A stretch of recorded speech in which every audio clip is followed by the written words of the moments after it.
শুভ দর্শক মণ্ডলী, শুরু করছি আমাদের সাপ্তাহিক আয়োজন যে কথা কেউ বলেনি। আজকে যে কথা কেউ বলেনি অনুষ্ঠানে আমরা কথা বলবো কিভাবে সংগঠিত হয়েছিল বৈষম্য বিরোধী ছাত্র আন্দোলন। এবং এই পুরো অনুষ্ঠান জুড়ে আমাদের সাথে কথা বলবার জন্য অতিথি হিসেবে উপস্থিত রয়েছেন বৈষম্য বিরোধী ছাত্র আন্দোলনের অন্যতম সংগঠক নুসরত তাবাসসুম রয়েছেন আমাদের সাথে, এবং আরেকজন সংগঠক ও সমন্বয়ক রয়েছেন যিনিও বৈষম্য বিরোধী ছাত্র আন্দোলনের আরেকজন অন্যতম সমন্বয়ক, তিনি হচ্ছেন আব্দুল হান্নান মাসুদ রয়েছেন আমাদের সাথে। দুজন অতিথি নুসরাত তাবাসসুম এবং আব্দুল হান্নান মাসুদ দুজনকে স্বাগত জানাচ্ছি। আজকে আমরা জানিয়েছি যে পুরো অনুষ্ঠান থেকে আমরা কথা বলবো কীভাবে সংগঠিত হয়েছে বৈষম্য বিরোধী ছাত্র আন্দোলন, এবং সেই ছাত্র আন্দোলনের শুরুটা নিয়ে নানা রকম বক্তব্য রয়েছে। আমরা দেখেছি কোটা আন্দোলন থেকে শুরু হয়েছিল, এবং যখন একটা নেতৃত্ব না থাকে তখন কিন্তু সেই নেতৃত্ব না থাকলে কোনো আন্দোলন কিন্তু সেখানে সংগঠিত করা সম্ভব হয় না। আমি নুসরাত আপনাকে দিয়েই শুরুটা করতে চাই। যখন আন্দোলন শুরু হয়েছিল প্রথম দিকে নেতৃত্ব তো ছিল বটেই, কিন্তু মাঝপথে এসে রাষ্ট্রীয় নানা রকম ষড়যন্ত্রের কারণে যেন নেতৃত্বের মধ্যে দেখা গিয়েছে যে কেউ হয়তো হাজতে আছে, ডিবি অফিসে আছে, কেউ হয়তো বিক্ষিপ্ত অবস্থায় আছে, আন্দোলন করা যাচ্ছিল না। তারপরও যদি একটু পিছন ফিরে তাকাই, এই যে বৈষম্য বিরোধী ছাত্র আন্দোলনটা কিভাবে সংগঠিত হলো, কিভাবে আপনারা এই আন্দোলনটাকে ত্বরান্বিত করলেন? ধন্যবাদ। দেখুন, আসলে বৈষম্য বিরোধী ছাত্র আন্দোলন এটা দিন শেষে ছাত্র আন্দোলন থাকেনি, এটা ছাত্র জনতার মিলিত আন্দোলন হয়ে গিয়েছিল। এই জন্য একটা আন্দোলন যখন গণ অভ্যুত্থানে পরিণত হওয়ার জন্য একটা আন্দোলনের মধ্যে যে সমস্ত উপাদান দরকার, সৌভাগ্যক্রমে সেই সব উপাদানই এই আন্দোলনের মধ্যে প্রথম থেকে ছিল। দেশের সকল ছাত্র সমাজ একই সঙ্গে এই আন্দোলনের স্পিরিটটাকে ধারণ করতে পেরেছে। নেতৃত্বের যে ব্যাপারটা, সেটা আসলে প্রথম থেকে মানে সবার মধ্যে ওই স্পিরিটটা ছিল, ওই জানবাজি রাখার ব্যাপারটা ছিল, ওই উদ্যমটা ছিল। এই জন্য নেতৃত্বে কে আসবে, কে থাকবে, এটা নিয়ে আসলে কখনোই দ্বন্দ্ব তো তৈরি হয়নি। উপরন্তু আমাদের লেয়ার পরিকল্পনা ছিল, একটি স্তরীকরণ ব্যাপার ছিল। কারণ আমরা পূর্বের আন্দোলনগুলোতে দেখেছি, যেহেতু তখন শেখ হাসিনার স্পষ্ট মদদে রাষ্ট্রযন্ত্র নিজেই পেছনের কার্যক্রম করত, তো যদি কোনো একজন নেতা থাকে সেক্ষেত্রে এটা খুব সহজ হয় সেই একজনকে শেষ করে দেওয়া, তাকে অত্যাচার করে দেওয়া, তার মুখ বন্ধ করে দেওয়া, তাকে গুম করে দেওয়া, আন্দোলন নস্যাৎ করার জন্য সে একজনের উপর টর্চার করাটা খুব সহজ হয়। এজন্য আমরা কখনোই আসলে কোনো একজনকে নেতা মেনে আন্দোলন চালাইনি। আমাদের যখন কেউ হাজতে গিয়েছে তখনই পরবর্তী স্তরের নেতৃবৃন্দ যারা ছিলেন তারা তৎক্ষণাৎ দায়িত্ব কাঁধে তুলে নিয়েছেন, এবং আপনারা আরও ভালো বলতে পারবেন। আমরা যখন ডিবিতে আটক, তখন আমাদের বাইরের সহযোদ্ধা তখন যারা ছিলেন তারা অতি দ্রুত পুরো পরিস্থিতি সামাল দিয়েছেন, এবং নিজের জীবনের ভয় না করে বিভিন্ন রকমের কর্মসূচি আমাদেরকে বের করার জন্য তারা যেরকম চেষ্টা করেছে, একই সঙ্গে আন্দোলন যেন তার মূল গতিপথ থেকে সরে না যায় সেদিকটাতেও তারা লক্ষ্য রেখেছে। এই স্তরীকরণ প্রক্রিয়ার মাধ্যমে আমার মনে হয় যে নেতৃত্ব জায়গাতে কখনো শূন্যতা তৈরি হয়নি, সবাই আসলে নিজের মধ্যে ওই স্পিরিটটা ধারণ করতে পেরেছে, ফলে আন্দোলন কখনো নেতৃত্বের অভাবে ভুগেনি। জি, একটু যদিও বিষয়টি আপনি বহুবার হয়তো বলেছেন বা হয়তো এখন বলতে স্বাচ্ছন্দ্য বোধ নাও করতে পারেন, কিন্তু যেহেতু এটির বাংলা অতিথি হিসাবে আপনি এসছেন, এই যে ডিবি অফিসে যখন আপনাদেরকে নেওয়া হলো, কোন প্রেক্ষাপটে কীভাবে নেওয়া হলো এবং সেখানে কি হয়েছিল, এটি তো আমরা সবসময় বলবার চেষ্টা করছি। সেটি হচ্ছে যে 5ই আগস্টের ছাত্র জনতার যে বিপ্লবের মধ্যে দিয়ে স্বৈরাচারী শাসনের যে পতন ঘটলো, এটি কিন্তু ইতিহাসের একটি হয়তো বা অধ্যায় হিসাবে, কালো অধ্যায় হিসাবে লেখা থাকবে। তো সেই কালো অধ্যায়ের অংশ হিসাবে যখন আপনাদেরকে ধরে নেওয়া হলো, ডিবি কার্যালয়ে নেওয়া হলো, সেই পরিস্থিতিটা একটু ব্যাখ্যা করবেন কিনা? হ্যাঁ, আসলে আমার জন্য এটা ব্যাখ্যা করা সবসময় খুব অস্বস্তিজনক। আমাদেরকে তুলে নেওয়া হয়েছিল নিরাপত্তার কথা বলে, কিন্তু এটা ছিল বাইরের কথা। আমাদেরকে তো আসলে তো জোরপূর্বক ধরে নিয়ে যাওয়াই হয়েছিল, কোনো ধরনের গ্রেফতারি পরোয়ানা ছাড়া। আর এই ধরনের ডিটেনশিপ খুবই লজ্জাজনক যে রাষ্ট্রযন্ত্র তার ফোর্সগুলোকে ব্যবহার করছে আন্দোলনকারীদেরকে তুলে আনার জন্য। আমাকে নিয়ে যাওয়া হয়, নিয়ে গিয়ে ওখানে তো বাকি সমন্বয়কদের সাথে আরও যারা আটক ছিলেন আরও 5 জন, পরবর্তীতে জানতে পারি যে আসলে 6 জন। আরিফ সোহেলের নামটা আমরা অনেক পরে জানতে পেরেছি। তো হ্যাঁ, এভাবে নিয়ে যাওয়া হয়, বিভিন্ন রকমের প্রশ্নের সম্মুখীন হতে হয়েছে।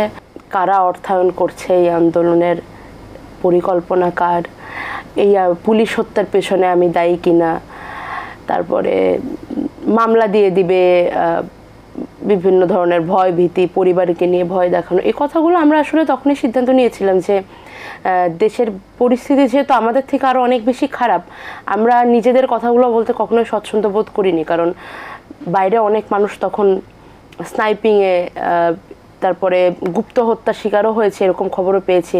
রাস্তাঘাটে তো মানুষজন পাখির মতো মরেছে। এত এত বেশি মানুষ মরেছে যে লাশ দিয়ে মানুষের জীবন হিসাব করা লেগেছে। এই পরিস্থিতিতে আসলে আমাদের সাথে ভেতরে যা হয়েছে সেটা খুবই তুচ্ছ, এটা বলতে কখনোই স্বচ্ছন্দ লাগার কথা নয়। কিন্তু আমরা ভেতর থেকে খুব স্পষ্টভাবে যে জিনিসটা টের পেয়েছি সেটা হচ্ছে যে রাষ্ট্রীয় বাহিনীকে যদি দলীয় কাজে ব্যবহার করা হয়, সেই শক্তি, যেই শক্তি আসলে দেশের কল্যাণে ব্যবহার করার কথা ছিল, সেই শক্তিকে যদি জনতার বিরুদ্ধে ব্যবহার করা হয়, সেটা আসলে কতটা ভয়ঙ্কর হতে পারে।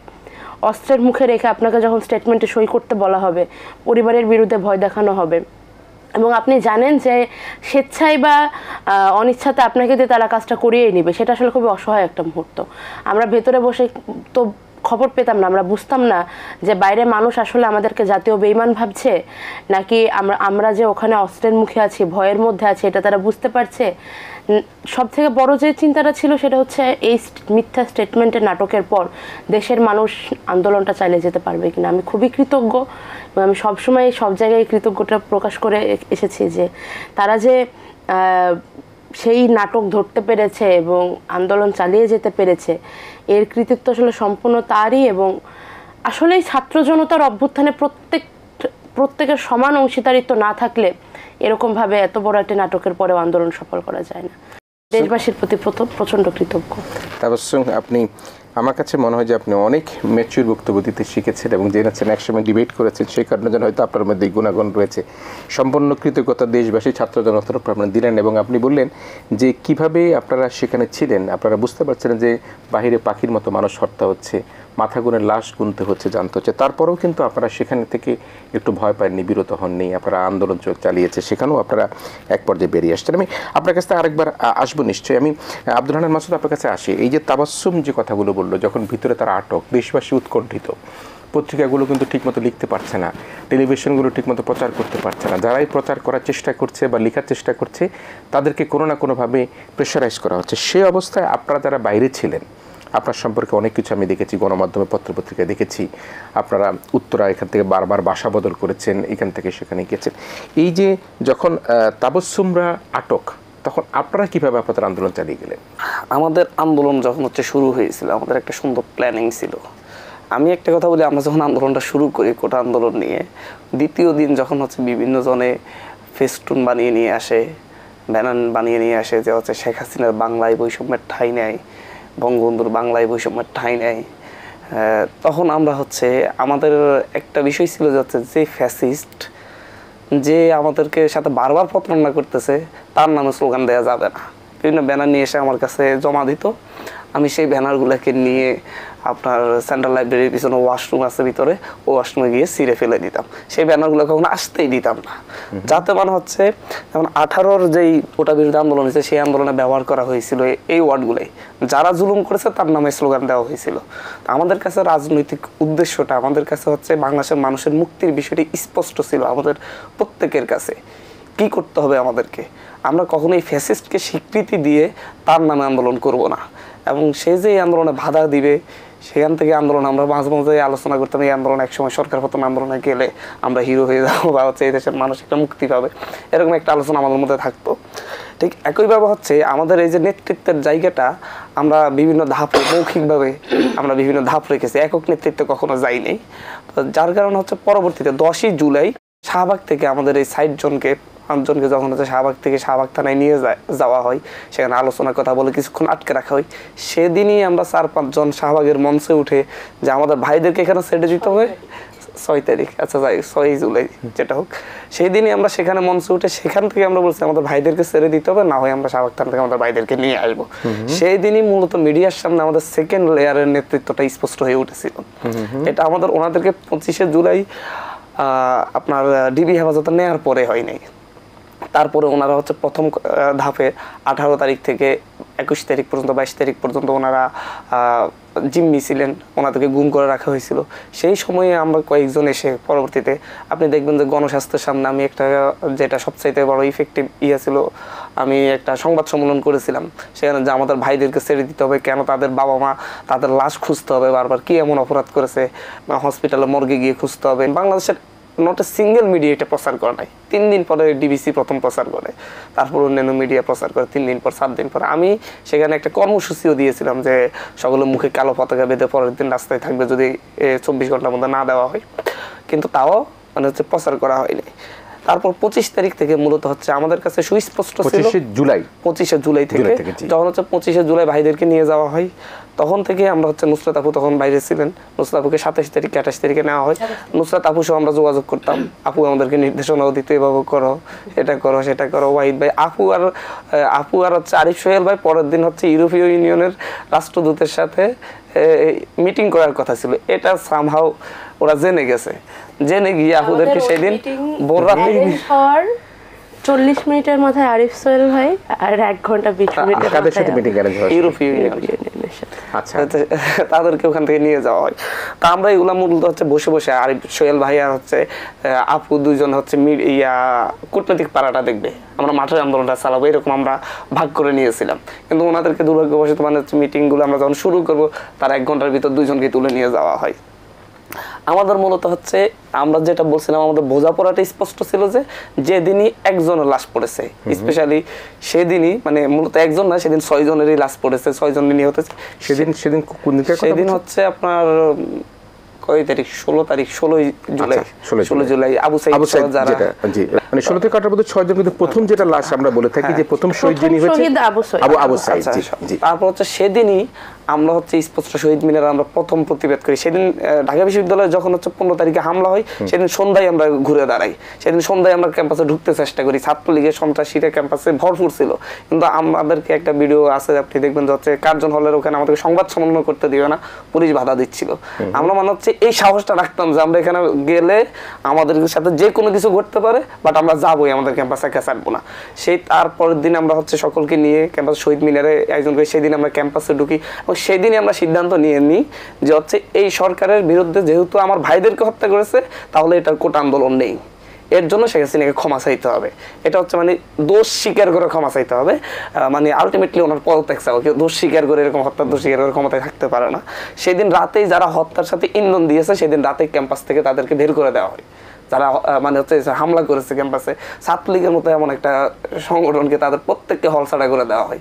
তারপর দিন পুলিশ, সাধারণ ছাত্রছাত্রীরা সহ আপনারা আমরা সবাই মিলে ছাত্রলীগকে ক্যাম্পাস থেকে বের করে দিই। দেখুন ওই সময় আসলে সাধারণ ছাত্রছাত্রীরা আমরা বলতে আলাদা কেউ ছিল না, সবাই মিলে আমরা সবাই মিলে একটা ফোর্স ছিলাম, মানে সবাই মিলে।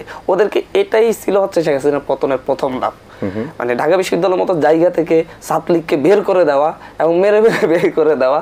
ওদেরকে সাধারণ শিক্ষার্থীরা এত বেশি ক্ষুব্ধ ছিল, মানে যারা তাদের নিয়ন্ত্রণে হলে ছিল তারাই প্রথম তাদেরকে হল থেকে বের করা শুরু করেছে।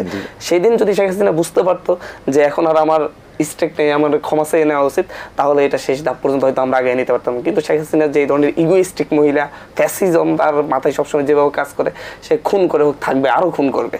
এই যে মাথায় ভূতটা চাপছে, সে যখন 17 তারিখ 18 তারিখে আমি গুলি খেয়েছিলাম, 16 তারিখে গুলি খাওয়া অবস্থায় 17 থেকে 18 তারিখ যখন দেখলাম যে হচ্ছে প্রায় 200 জনকে হত্যা করা হয়েছে, তারপর দিন থেকে আমি গুলি খাওয়া অবস্থায় আমি রাস্তায় নেমে গিয়েছি যে আমি আর বসে থাকতে পারি না, আমি বেঁচে আছি, সুতরাং আমাকে প্রতিবাদ করতে হবে, আমি কথা যতক্ষণ বলতে পারবো প্রতিবাদ করব। তো এই জায়গা থেকে আমরা পরের দিন থেকে যখন হচ্ছে রাস্তায় নামা শুরু করি, তখনও বুঝতে পারি না শেখ হাসিনা এটা কোন পর্যায়ে যাবে। মানে একটা দীর্ঘ সময় মানুষের উপর অত্যাচার করতে করতে যেটা মাথায় থাকে যে আমি অত্যাচার করে মনে হয় শেষ করে দিতে পারবো। 25 তারিখ পর্যন্ত আন্দোলনটা স্থিমিত হয়ে গেছিল, রাস্তায় যেই নামে তাকে গুলি করা হয়, আপনার কারফিউ জারি করে রাখা হয়। তারপর সেখান থেকে একটা আন্দোলনকে কিভাবে মানে হচ্ছে সাংস্কৃতিক আন্দোলন, সামাজিক আন্দোলনের মধ্য দিয়ে, অনলাইন আন্দোলনের মধ্য দিয়ে কিভাবে এটাকে সংগঠিত করতে হয়, এটা আমাদের হচ্ছে আরেকটা কথা বলে রাখি, আমরা হচ্ছে রাজনৈতিক শিক্ষা নিতাম। আমাদের একটা রাষ্ট্রগল্প লাইব্রেরি আছে, পাঠচক্র আছে, সেখানে আমাদের মেন উদ্দেশ্য ছিল হচ্ছে রাজনৈতিক শিক্ষা গ্রহণ করা। হচ্ছে সেখান থেকে আমরা মূলত হচ্ছে সেখান থেকে আমাদেরকে ধাপ, মানে কোন ধাপে কি করতে হবে, আমার একটা আন্দোলন স্থিমিত হয়ে গেলে এত কিছু সরকারি গোয়েন্দা সংস্থাকে টের পাইনি। সরকারি গোয়েন্দা আমাদের ছোটখাটো একটা বিষয় ছিল, আমাদের টার্গেট ছিল হচ্ছে আমাদের 100 জন থাকবে বিশ্ববিদ্যালয় ক্যাম্পাসে, ঢাকা বিশ্ববিদ্যালয় ক্যাম্পাসে, এই 100 জনই সারা দেশের নেতৃত্ব দিবে এবং হচ্ছে এই রাষ্ট্রগুলো মানে রাজনৈতিকভাবে এরা হবে সবচাইতে মানে হচ্ছে অঙ্ক কষে কষে সিদ্ধান্ত নিতে পারবে। যদি আমরা বেশি দিন এই কাজগুলো করতে পারি না, কিন্তু আমাদের সিনিয়ররা আমাদেরকে যেভাবে মানে হচ্ছে বিষয়গুলোকে ইয়ে দিয়েছেন, সেই জায়গায় আমরা একটা আন্দোলনকে সাংস্কৃতিক আন্দোলনে নিয়ে যাই, অনলাইন ভিত্তিক আন্দোলনে নিয়ে যাই। সেখান থেকে আমরা হচ্ছে সিদ্ধান্ত নিয়ে সবচাইতে বড় ইয়েটা হয়েছে শোক দিবস ঘোষণা করছে, শোক পালন করবে, কালো পতাকা বাঁধবে। আমরা সেদিন দিয়ে দিছি বিপ্লবের লাল রং, বিপ্লবের লাল, রক্তের লাল।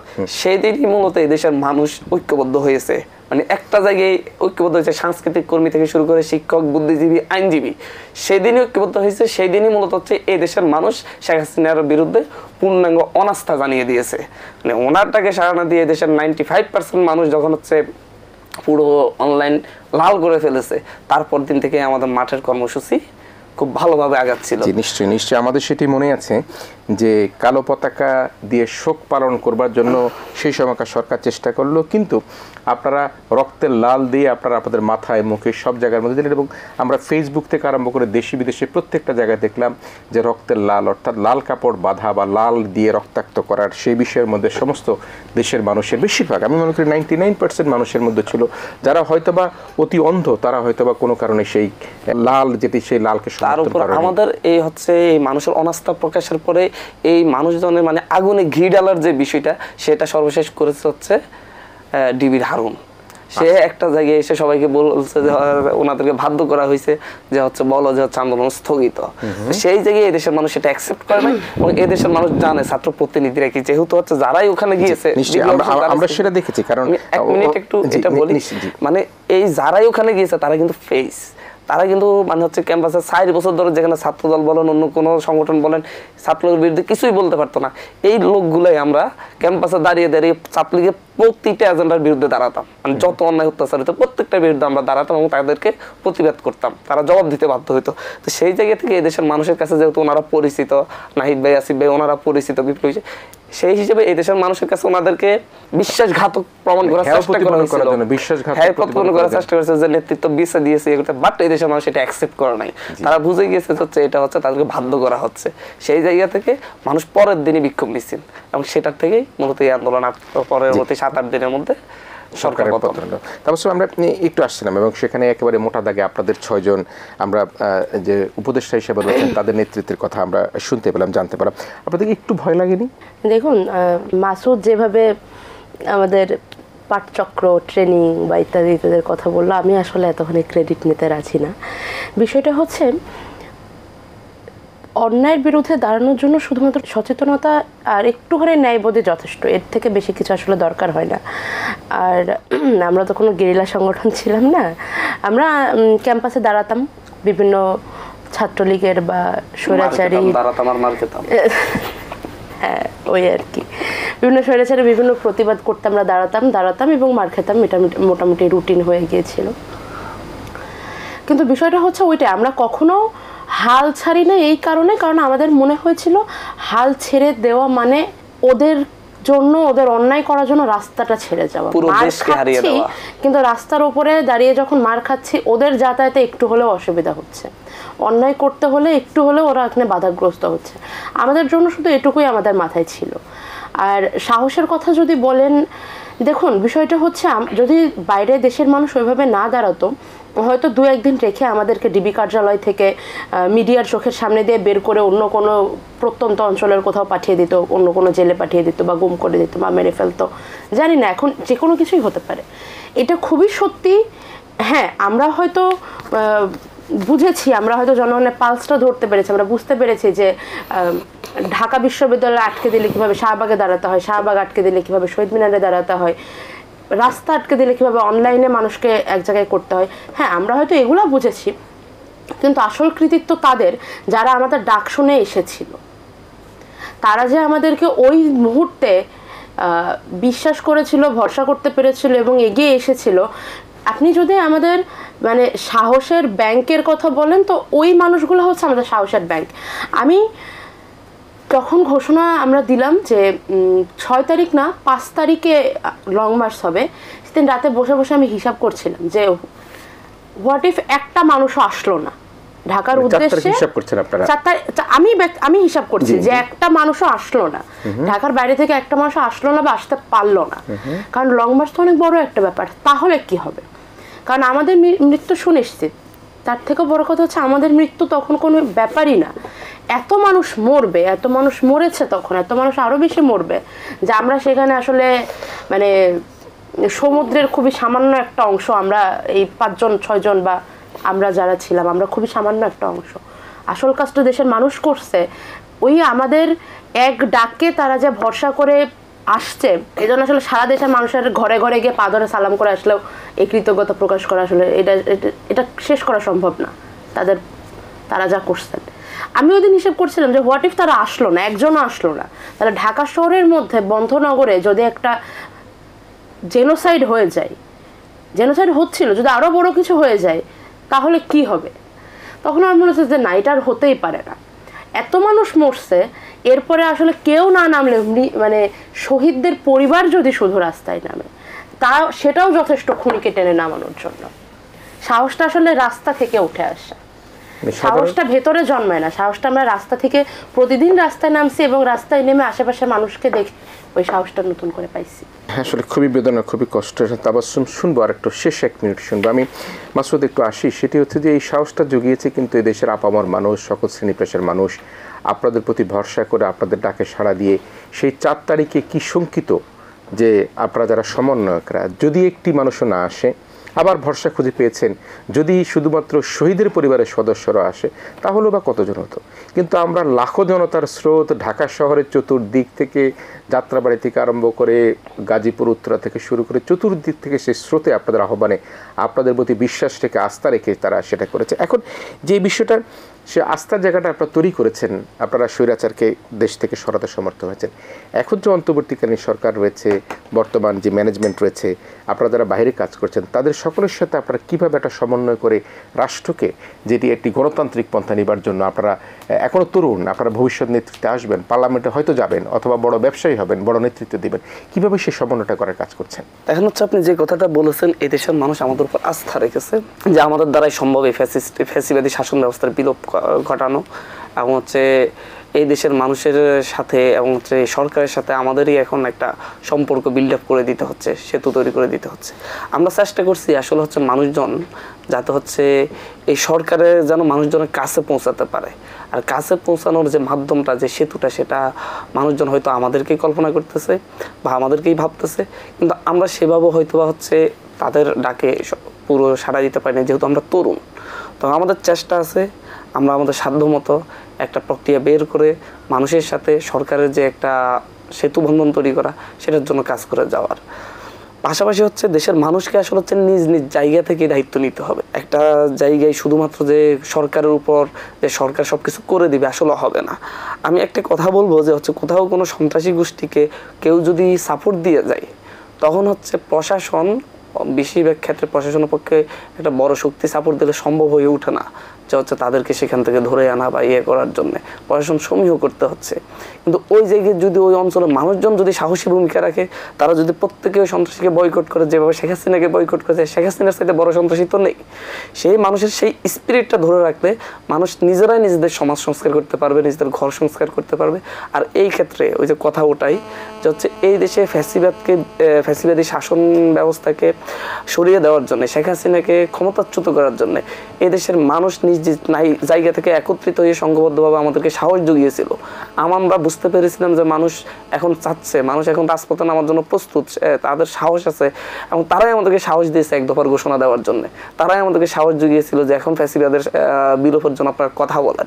তারা সাহসটা না দিলে আমরা বলতে পারতাম না। এখনো তাদেরকে আমাদেরকে সাহস দিতে হবে, একসাথে হয়ে যায়, একসাথে যে আপনারা সুন্দরভাবে সংস্কারে মনোযোগ দিন, আপনারা রাষ্ট্র পুনর্গঠন মনোযোগ দিন, আমরা আপনাদের সাথে আছি। সেই সাহসটা মানুষ যদি আবার ঐক্যবদ্ধভাবে আমাদেরকে দেয়, আমরা আশা করি এই সরকারকে যদি দেয়, আমরা তাদের এই সরকারের সাথে জনগণের সেই সেতু বন্ধন তৈরি করে দিব, তাহলে হচ্ছে এই দেশের মানুষ একটি সুন্দর রাষ্ট্র পাবে, একটি পুনর্গঠিত রাষ্ট্র পাবে, যেখানে কোনো ধরনের বৈষম্য থাকবে না, সমতার ভিত্তিতে এই রাষ্ট্রটা বিনির্মাণ হবে। তবে মানুষকে মানে অবশ্যই আমাদের যেমন উপদেষ্টা বলেন যে কোনো তদবির নিয়ে আমাদের কাছে আসবেন না, তাহলে তা একই পর্যায়ে ব্যক্তিগত তদবির নিয়ে আসাটা একই পর্যায়ে পৌঁছে যাওয়া। সেই ক্ষেত্রে আমরা মানুষজনের কাছে আমাদের একটাই বার্তা থাকবে যে আপনারা ব্যক্তিগত তদবির চিন্তা না করে সামষ্টিক এমন একটা সমাজ বিনির্মাণের চিন্তা করেন, এমন একটা রাষ্ট্র বিনির্মাণের চিন্তা করেন যে আপনি যোগ্য হলেই আপনার সবকিছু আপনি যোগ্যতা অনুযায়ী পেয়ে যাবেন, এতে আপনার কোনো সন্দেহ থাকবে না। তাহলে আপনাকে তদবির নিয়ে কারো পিছনে দৌড়াতে হবে না, যোগ্যতা ভিত্তিক আপনি সবকিছু পেয়ে যাবেন। সেই সমাজ বিনির্মাণ হলে কারো পিছনে হাঁটা লাগবে না। মানুষকে সেই স্পিরিটটা যে বিপ্লবের স্পিরিট, ফ্যাসিবাদী শাসন ব্যবস্থার বিলোপ এবং তদবিরের বিপ্লব, মানে সেই স্পিরিটটা ধরে রেখে নিজেদেরকে নিজ নিজ জায়গা থেকে আবার সংগঠিত হয়ে আবার আমাদেরকে সেই সাহসটা জোগাতে হবে। সেই সাহসটা যদি আমাদেরকে মানুষ আগের মতো সংগঠিত হয়ে না দিতে পারে, তাহলে হয়তো আমরা বা এই অন্তর্বর্তীকালীন সরকার হয়তো তাদের মতো করে মানুষের যে স্বপ্ন, শহীদদের যে স্বপ্ন ছিল সেটা হয়তো পূরণ করতে পারবে না। নিশ্চয়ই নিশ্চয়ই আমরা শহীদদের স্বপ্নটা অবশ্যই বাস্তবায়ন করতে চাই। আমি তাবাসসুম শেষ মুহূর্তে আপনার কাছে এই বিশ্লেষণ দিয়ে শেষ করতে চাই। আপনাদের প্রতি জনগণের অনেক আশা ভরসা, আকাঙ্ক্ষা, স্বপ্ন, তো সেই স্বপ্ন সারথি হয়ে আপনারা এই প্রজন্মের সৈনিক হিসাবে দ্বিতীয় স্বাধীনতা অর্জনের জন্য আপনারা সামনের কাতারে ছিলেন। আপনাদের বন্ধুরা, আপনাদের সহকর্মীরা শহীদ হয়েছে, শহীদদের আত্মার প্রতি মাগফিরাত জানাই। আমরা যে স্বপ্ন দেখছি আপনাদের নিয়ে, সেই স্বপ্নের একেবারেই বাস্তবিক রূপটাকে কিভাবে আমরা বাস্তবায়ন করতে পারবো? দেখুন, ব্যাপারটা হচ্ছে জনগণের ক্ষমতার হিসাব যদি করা হয় তাহলে ক্ষমতার সাথে সাথে দায়িত্বও জনগণের উপরে পড়তায়। জনগণ যে স্বপ্নটা দেখছে, জনগণকে এই জিনিসটা বুঝতে হবে, সেই স্বপ্ন পূরণের দায়িত্বটাও জনগণের। এখানে বাংলাদেশে আন্দোলনের মাধ্যমে কোনো আলাদিনের চেরাগ চলে আসেনি। এখানে কোনো জিন নেই যে রাতারাতি ছুমন্তর ছু করে দেশের সব সমস্যার সমাধান করে দেবে। সমস্যার সমাধানগুলো জনগণকেই করতে হবে, দায়িত্ব নিয়ে নিয়ে ভাগ করে করে। হ্যাঁ, উপদেষ্টা পর্ষদ যারা রয়েছে বা আমরা এই আন্দোলনে যারা একটু সামনে ছিলাম অন্যদের থেকে, কিংবা আরও যারা চিন্তক রয়েছেন, বুদ্ধিজীবী মহল রয়েছেন, বা মানুষের ভাষায় যারা একটু অগ্রগামীভাবে কথাবার্তা বলে আসেন, সবসময় প্রতিনিধিত্ব করেন, তাদেরকে দিয়েই শুধু হবে না এই কাজটা যারা এই গ্রুপের মধ্যে পড়েন, এই দলের বাইরে যারা, তাদেরকেও এগিয়ে আসতে হবে। দেখুন, আমি জানি না আমার কথাটা শুনতে কেমন লাগবে, কিন্তু এটা ওই আসলেই রাস্তায় ময়লা না ফেলা থেকেই শুরু হয় দায়িত্বটা। এই সরকারকে জনগণের প্রশ্ন করতে হবে, এই সরকারের কার্যক্রম নিয়ে জনগণের সমালোচনা করতে হবে, সহযোগিতাপূর্ণ দৃষ্টিভঙ্গি দিয়ে সমালোচনা করতে হবে, এবং সেটা শুধুমাত্র এই সরকারকে নিয়ে না, অবশ্যই পরবর্তীতে যে নির্বাচিত সরকার আসবেন সেই নির্বাচিত সরকারের প্রতিও জনগণের সহযোগিতাপূর্ণ সমালোচনা সবসময় বজায় থাকতে হবে। মূল দায়িত্বটা যেটা সারা দেশের মানুষকে একসাথে কাঁধে নিতে হবে, সেটা হচ্ছে বাংলাদেশের বুকে আর কখনোই আর কাউকেই স্বৈরাচারী হয়ে উঠতে দেওয়া যাবে না। সেটা ডক্টর ইউনূস নয়, সেটা ভবিষ্যতে যে আসবেন তা সে নয়, উপদেষ্টা পর্ষদের কেউ নয়, আমি নই, আপনি নন, কেউ না। বাংলাদেশের বুকে আর কাউকেই স্বৈরাচারী হয়ে উঠতে দেওয়া যাবে না। একই সঙ্গে আমি আহ্বান করতে চাই রাজনৈতিক দলের বিভিন্ন শাখাতে যারা নিয়োজিত রয়েছেন, রাজনৈতিক দলের সদস্য যারা রয়েছেন, তাদের উদ্দেশ্যে আপনারা আপনাদের দলীয় যে কাঠামো সেটার মধ্যেও সংস্কার নিয়ে আসুন, যেন আপনারা আরেকটু বেশি জনমানুষের কাছাকাছি থাকতে পারেন। কারণ দিন শেষে গণতান্ত্রিক দেশে রাজনীতি তো রাজনৈতিক ব্যক্তিরাই করবেন। তারা যদি জনগণের কাতারে না দাঁড়িয়ে থাকেন, তারা যদি নিজেদেরকে জনগণের থেকে একটু উপরে ভাবতে শুরু করেন, তাহলে আসলে সমস্যা।